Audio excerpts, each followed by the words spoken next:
La série de conversations Footprint présente des discussions et des réflexions issues de leaders accomplis dans le monde du travail et du marché. Nous nous inspirons de leur expérience sur des questions clés de leadership qui peuvent être précieuses pour les professionnels et les entrepreneurs servant le Seigneur dans leur environnement professionnel et commercial. Aujourd'hui, nous avons de nouveau l'honneur d'accueillir l'ancienne première dame, Sa Majesté la Reine Esther. Elle possède une vaste expérience en politique, en diplomatie, en développement national et en gouvernance. Sa Majesté, nous vous souhaitons encore une fois la bienvenue dans la série de conversations Footprint.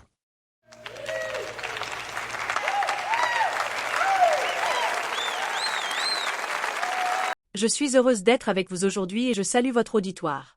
Dans la première partie, j'ai dit que je partagerais 4 leçons de leadership tirées de ma propre expérience.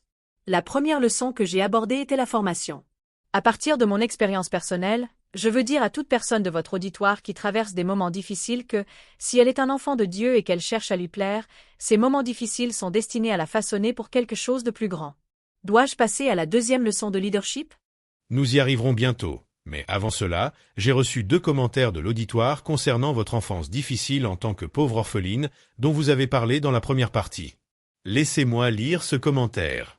Il était très audacieux pour elle, en tant que pauvre orpheline, d'envisager de participer à un concours de beauté contre des concurrentes disposant de plus de fonds, d'un fan club, de connexions et d'un cercle d'influence bien plus large qu'elle. Comment a-t-elle réussi à concourir avec si peu de moyens et de relations? Excellente question. Je voudrais profiter de cette occasion pour dire à toute personne qui ressent l'appel du Seigneur à participer à un concours de beauté que toutes ces choses que vous mentionnez, l'argent, les connexions, le fan club, sont secondaires. Je n'avais aucun fan club, sauf mon Seigneur et mon oncle Mardoché. Je veux aussi souligner qu'il n'est pas nécessaire de compromettre sa foi, ses convictions et sa moralité pour remporter un concours de beauté. Si le Seigneur vous envoie à ce concours, il assurera votre succès et pourvoira à vos besoins. Cela peut sembler simpliste et irrationnel pour certains, mais cela demande de la foi et une compréhension spirituelle pour être appliqué. Un commentaire connexe, Votre Majesté. Un membre de l'auditoire voudrait savoir si votre oncle a usé de ses connexions pour faire du lobbying en votre faveur. De plus, on nous a dit que Madame Ege, qui était responsable de toutes les candidates, vous a accordé un traitement préférentiel et vous a installé avec vos servantes dans le meilleur endroit du harem.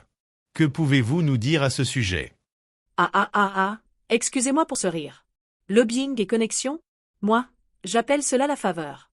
Mais si c'est ainsi que vous l'appelez, alors je peux vous dire que quelqu'un de bien plus grand que mon oncle a fait du lobbying pour moi. Je peux aussi vous dire que toute la succession d'événements qui a conduit à ce concours de beauté a été orchestrée par mon lobbyiste, comme vous dites. Sachez également que ni mon oncle ni moi n'avons rencontré Madame Ege avant le jour où j'ai été présentée à elle. Pour être franche, lorsque je suis arrivée à la citadelle où nous devions être logés pour le concours avec mes bagages, j'ai remarqué que plusieurs candidates se moquaient de mes vêtements, de mes chaussures et de mes bagages. En tant que pauvre orpheline et avec les ressources limitées de mon oncle, je ne pouvais pas arriver avec les mêmes articles luxueux que la plupart des autres candidates issues de familles riches et influentes. En fait, la première fois que Madame Ege m'a vue et a regardé mes vêtements, je suppose qu'elle a dû se dire « Oh là là, d'où sort-elle » Mais mon lobbyiste, comme vous l'appelez, qui dirige même le cœur du roi, lui a parlé en ma faveur, et cette faveur a changé les choses.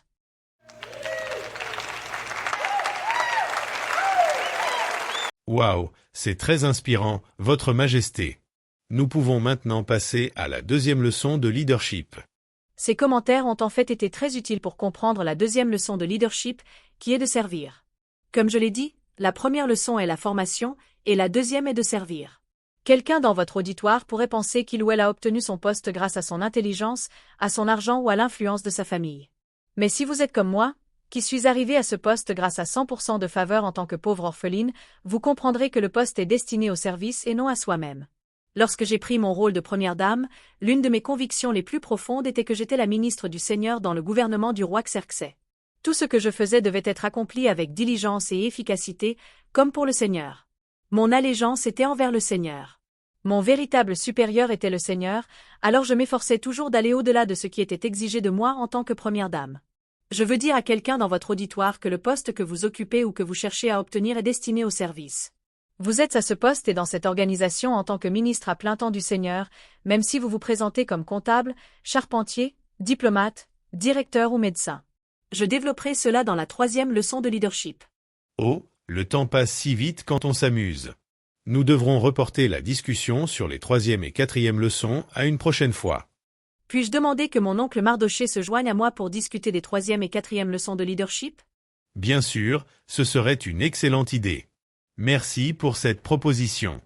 S'il vous plaît, exprimons notre reconnaissance à Sa Majesté la Reine.